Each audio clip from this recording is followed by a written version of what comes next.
तो चलिए चैप्टर शुरू करते हैं। तो इसमें पहला पॉइंट है 1848 में फ्रांसीसी कलाकार फ्रेडरिक सारियो ने 4 चित्रों की एक श्रृंखला बनाई। यानी कि एक आदमी था जिसने 1848 में फ्रांसीसी क्रांति जब शुरू हो रही थी, तब इसने एक 4 चित्रों की एक श्रृंखला बना दी, मतलब एक ड्राइंग बनाई जिस प्रकार से वो अपने भाव को व्यक्त करना चाहता था कि राष्ट्र को ऐसा होना चाहिए, लोगों को एक साथ मिलकर रहना चाहिए, स्वतंत्रता के साथ हमें जीना चाहिए। ठीक, उसके बाद देखिए 1804 में नागरिक संहिता, जिसे आमतौर पर नेपोलियन की संहिता के नाम से जाना जाता था, जिसमें जन पर आधारित विशेषाधिकार को समाप्त कर दिया। अब नेपोलियन की बारी आ गई। देखिए नेपोलियन आया, नेपोलियन देखिए यहाँ से आया 1814 से, लेकिन 1850 में नेपोलियन का पतन हुआ था। जब ये टॉपिक हम बाद में पढ़ेंगे, पहले ये वाला पॉइंट देख लिया है। 1804 में नागरिक संहिता, मतलब कि जब नेपोलियन ने फ्रांस पे अपना कब्ज़ा कर लिया था, जब वो वहाँ पे अपना प्रभुत्व स्थापित कर लिया था, तो उसने सोचा कि अब मेरे को लोगों का समर्थन पाना चाहिए। तो उसने ये किया कि वहाँ पर लोगों को अपनी संपत्ति का सुरक्षा का अधिकार दे दिया। और जैसे कि सब 3 पार्टों में बटा होता ना, पादरी कुलीन और एक नीचे तृतीय होता था, तो उसको हटाकर उसने ये कर दिया कि जितने भी विशेषाधिकार हैं जन पर आधारित, वो सारे हटा दिए और जो सबको एक समानता दे दी कि कोई अलग नहीं है, सब एक हैं, सभी एक साथ रहेंगे खुशी खुशी मिलके। तो ये हुआ, नेपोलियन ने एक अच्छा काम किया, तो लोग उससे खुश हो गए। उसके बाद देखिए 1797 में नेपोलियन का इटली पर हमला। अब देखिए जब नेपोलियन ने ये सब काम कर रहा था, तो उसमें नेपोलियन पे ये जो 1797 में नेपोलियन पे इटली का हमला किया। तो नेपोलियन युद्धों की शुरुआत हो गई, मतलब नेपोलियन अब वहाँ पे मतलब लड़ाई शुरू हो गई, तो वहाँ से अब कहानी शुरू हो रही है। देखिए 1814 में से 1815 में नेपोलियन का पतन, मतलब नेपोलियन ने वहाँ पे लड़ाई की, तो वहाँ के देश लोग मिलकर नेपोलियन को हरा दिए और ये किए वीना की संधि। मतलब कि वहाँ पे अब वो चार राज्य थे, 4 राज्यों ने मिलकर नेपोलियन को हराया और वहाँ पे वीना संधि, मतलब उन्होंने अपने राज्य को कुछ ना कुछ नुकसान हुआ होगा, जब लड़ाई की होगी तो बहुत सारे लोग मर गए होंगे, तो उसको वापस रिकवर करने के लिए उसने वहाँ के फ्रांस में जो संसाधन थे उस पर अपना कब्जा किया और वहाँ पे कुछ नियम लागू कर दिए। अब देखिए ऑस्ट्रियो हंगरी पर शासन करने वाला राज्य हैम्सबर्ग।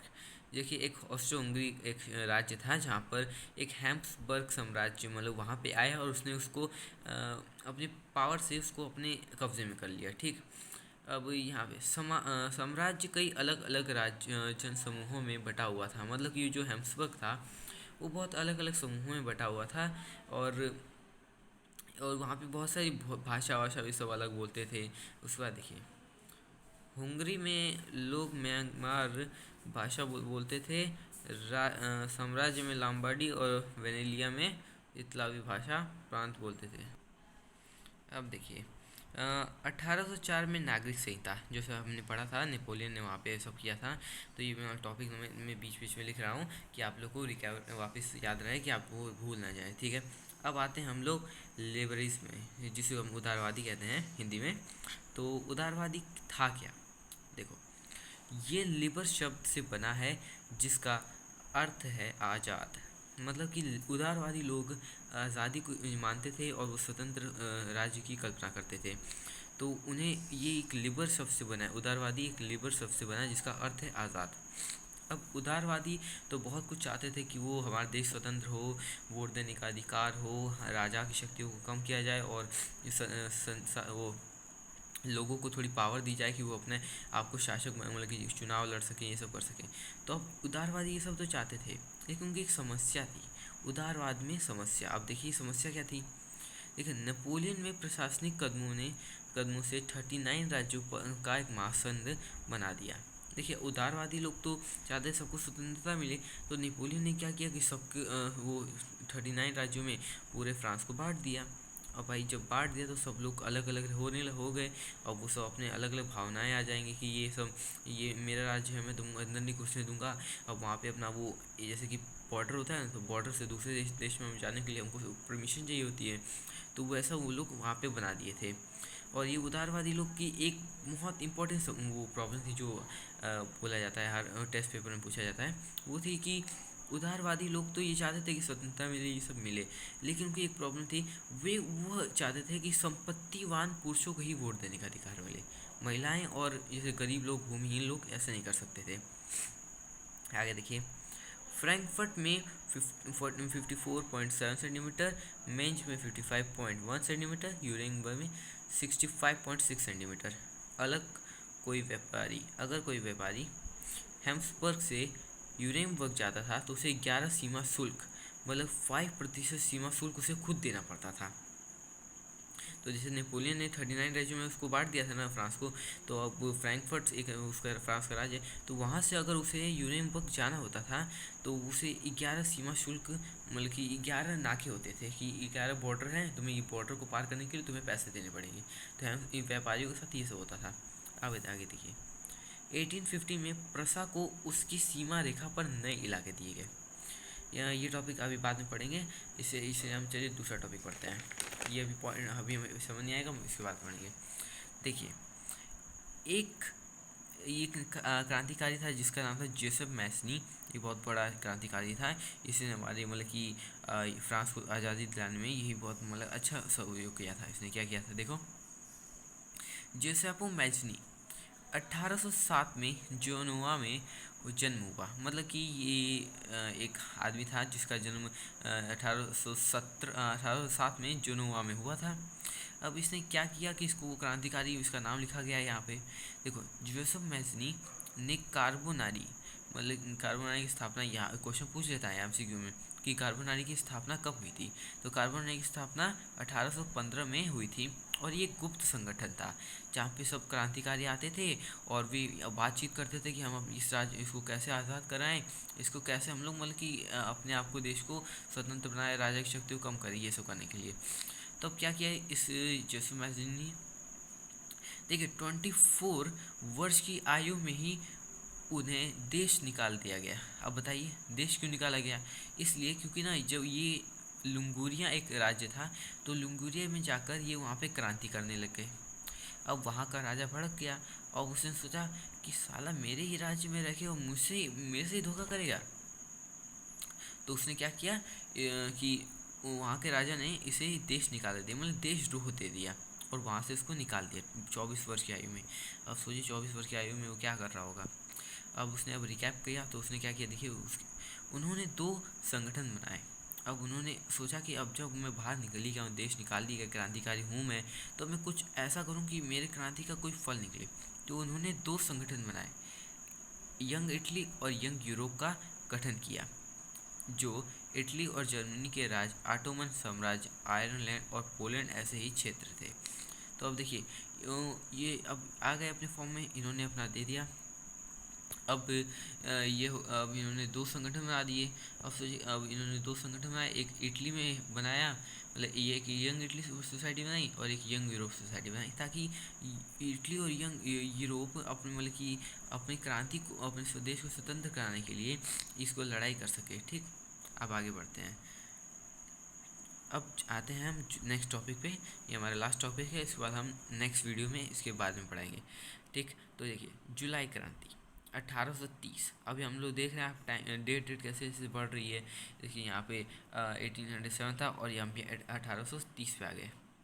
अब देखिए यहाँ पे हुआ क्या, जुलाई क्रांति जैसे ये हुआ था ना, क्या हुआ कि जब नेपोलियन हार गया था, जब नेपोलियन को वहाँ से हटा दिया गया था, तो वहाँ पे जो 4 राज्य आए थे तो उन्होंने वहाँ पे कब्जा कर लिया। तो उन्होंने ऐसा किया कि वहाँ पे अब वहाँ पे बूबो राजा की लाइक सत्ता दे दी उनको, मतलब कि उनको वहाँ पे सत्ता दे दी, वहाँ पर वीना संधि लगा दी, वहाँ वो फ्रांस अपने राज्य को बढ़ा नहीं सकता था, ये सब किया।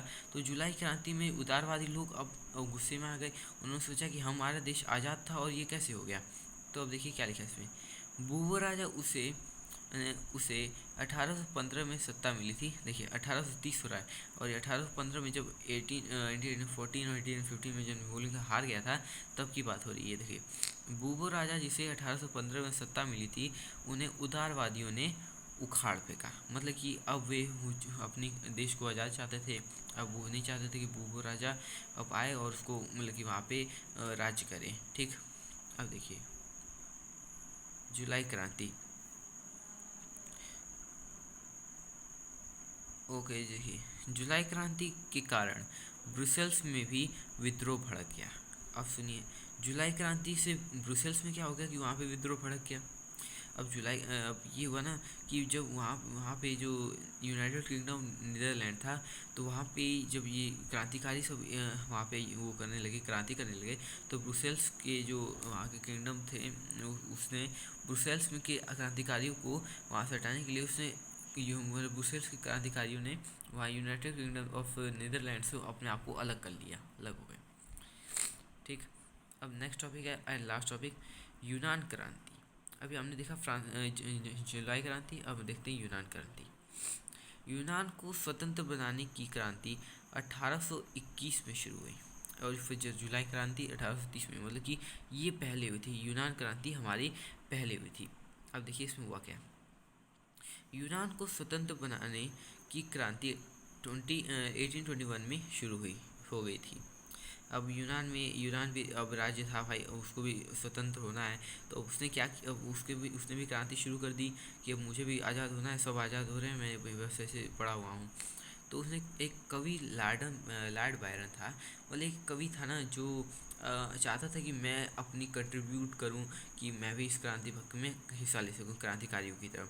तो उसने क्या किया, कवि लॉर्ड बायरन ने युद्ध के लिए धन इकट्ठा किया, परंतु वह बुखार के कारण मर गया। अब बारिश में घूमेगा तो क्या होगा, बुखार हो जाएगा, मर जाएगा, काम खत्म।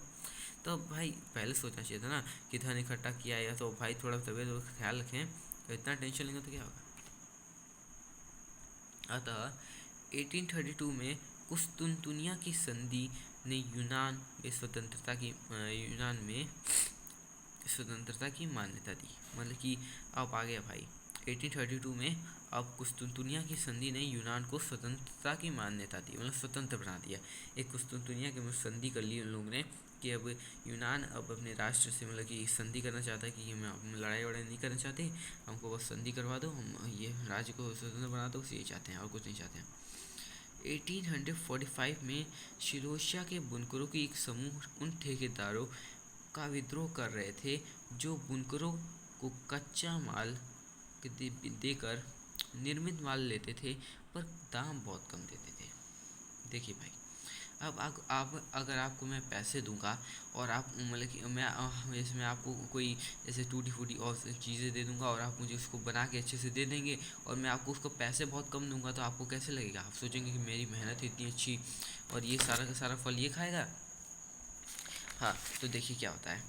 अब वहाँ पे भाई वो लोग भड़क गए कि अब भाई मेरे को पैसे मिल नहीं रहे हैं, अब मैं क्या करूँ। तो अब ये देखो 1848 में शिरोशा की तोपलियम 4 जून 1845 में बुनकरों ने ठेकेदारों का विद्रोह किया, जिसमें 11 बुनकरों की मृत्यु हो गई। अब भाई देखो 1814 में मतलब कि इसने 1848 में उसने बुनकर मतलब ठेकेदारों अब ज़्यादा गुस्से हो गए भाई कि अब मेरे को पैसे बहुत कम दे रहे हैं, हमारा घर चल भी भरा। तो अब भाई अब बिल्कुल आखिरी हो गया, तो वो अब गए ठेकेदारों के पास और ठेकेदारों से लड़ाई झगड़ा करने लगे। तो ठेकेदारों के पास से बंदूक, अब बंदूक से मार के मुआ दिए। अब 11 बुनकरों की मृत्यु हो गई।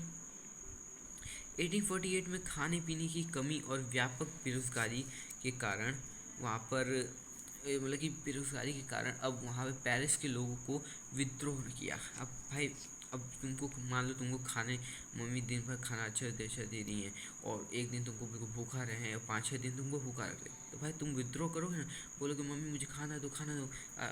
अब खाना अब मम्मी देगी नहीं, तो आप पापा से बोलोगे पापा देखिए मम्मी तुमको खाना नहीं आ रही, तो पापा बात करेंगे मम्मी से। तो यही होगा, इसमें भी ये कुछ ऐसा हो रहा है कि 1848 में खाने पीने की कमी और व्यापक बेरोजगारी के कारण पेरिस के लोगों ने विद्रोह किया, जिसका जिसके जिसके कारण लुई फिलिप को भागना पड़ा। अब लुई फिलिप कौन था? लुई फिलिप फ्रांस का वो एक राजा था जो वहाँ पे मतलब पेरिस का एक राजा था जो वहाँ पे राज करता था। अब लोगों को भाई प्रॉब्लम हो रही तो अपने राजा के पास ही जाएंगे ना, तो राजा से बहुत विनती की तो राजा माना नहीं, तो अब उसको ले लेती आए। अब भाई अब उसको बोलेंगे ना, भाई हमारी मदद करो वरना हम तुमको अब राजा से हटा देंगे। तो भाई उस पर विद्रोह किया तो उसे भागना पड़ा, बहुत ज़्यादा खून खराब वजह से उसका था। नियम में परिवर्तन आया, जैसे कि अब वो जो भाग गया तो उसने सिपाहियों की मदद से मतलब वहाँ पे वापस आया और फिर उसने नियम में परिवर्तन किया, जैसे कि 21 वर्ष के लोगों को वोट देने का अधिकार और कम काम की गारंटी। अब लोगों को भाई काम चाहिए तभी तो पैसे मिलेंगे, तो 21 वर्ष को और वोट देने का भी अधिकार हो। तो यही यही था गाइस, ये मैंने नोट्स लिखे हैं। अब ये आधे चैप्टर के नोट्स है, मैं आपको दूसरे वीडियो में पूरा चैप्टर बताऊंगा। तो प्लीज़ मैं ये बस सब्सक्राइब के लिए नहीं कर रहा हूँ, ये मैं बस आपको अच्छे नंबर दिलाने के लिए कर रहा हूँ। देखिए मैं भी एक स्टूडेंट हूँ, मैं भी अपनी प्रिपरेशन कर रहा हूँ, तो मैंने सोचा कि भाई जो बच्चे नहीं पढ़ पा रहे हैं, जिनको मतलब कुछ काम होता है, वो अपने गांव में रहते हैं, तो भाई वो उनको स्कूल जाने का टाइम नहीं मिल पाता, वो लोग देना ये सब काम करते रहते हैं। तो मैं उनको सही करने की मैं वीडियो बना रहा हूँ कि वो वीडियो देख के वो पढ़ सकें, कि उनको एक कॉन्सेप्ट क्लियर है कि वो बोर्ड में जाके लिख पाएँ, कुछ तो लिखेंगे। वरना भाई अगर यही बोर्ड आपकी ज़िंदगी भर रहेगा। इसलिए थैंक यू गाइस, अब मैं चलता हूँ, बाय बाय।